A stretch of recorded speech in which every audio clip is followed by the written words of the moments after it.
அன்பு நெஞ்சங்களே அனைவருக்கும் வணக்கம். இனிமேல் நம்ம பார்க்க போகிறது தேர். தேருக்கு ஒரு முட்டு வைப்பாங்க இல்லைங்களா?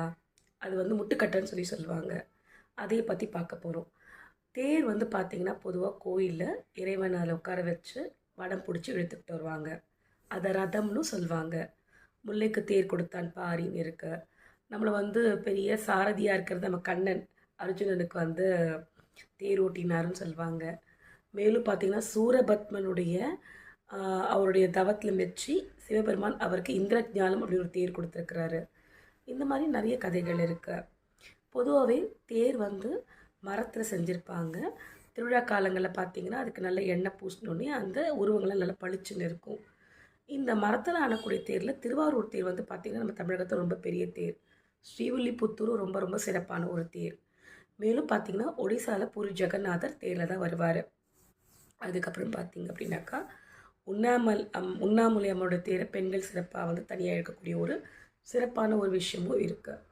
இந்த தேரில் பார்த்திங்க அப்படின்னாக்கா சைவர்களுக்கு அவங்களுடைய தெய்வங்கள் சிலைகள் இருக்கும். வைணவர்களுக்கு அவங்களுடைய இதை சிறப்பாக சொல்கிற மாதிரி சிலைகள் இருக்கும்.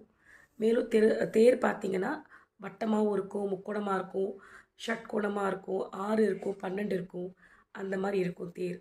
அதுக்கு ஒரு நிலைகள் இருக்கும். பார்த்திங்கனாக்கா 3 நிலை, 5 நிலை, 7, 11, 13 அப்படின்னு நிலைகள் இருக்கும் உங்களுக்கு. தேர் உயரமாகவும் இருக்கும், அகலமாகவும் இருக்கும்.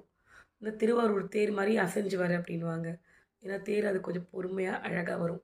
இந்த முட்டுக்கட்டை இருக்குது இல்லைங்களா, இதுதான் முக்கியம். அந்த தேருடைய அந்த டைரக்ஷன் திரும்பும்போது அங்கங்கே கரெக்டாக அதை விசிட் பண்ணாங்கன்னா டக்குன்னு ஏறி இறங்கிடும் அந்த தேர்.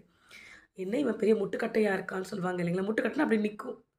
வாழ்க்கையில் இது பெரிய முட்டுக்கட்டையை நிற்குது போல் இருக்குன்னா, முட்டுக்கட்டைன்றது தேரை அங்கங்கே ஸ்டாப் பண்ணி டைரக்ஷன் திருப்பறதுக்கான ஒரு பொருள். அதுதான் எல்லோரும் முட்டுக்கட்டைன்னு சொல்லி கூட பேச்சுவார்த்தை சொல்லுவாங்க. அதே மாதிரி பார்த்திங்கன்னா தேர் நகரும்போது உப்பு கொட்டுவாங்க. இதில் 3 விஷயம் இருக்குது. உப்புன்றது பொதுவாக பார்த்திங்கன்னா நெகட்டிவிட்டி எடுக்கும்.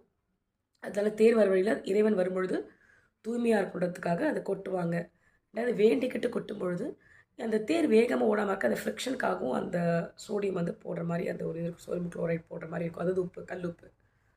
3வது விஷயம் என்னென்னாக்கா அவங்களோட துன்பங்கள் துயரங்கள் கரையிற மாதிரி தேர் வடம் பிடிச்சி எடுக்கும்போது ரொம்ப ஈஸியாக இருக்குன்றதுக்காகவும் அது மாதிரி பண்ணுறாங்க.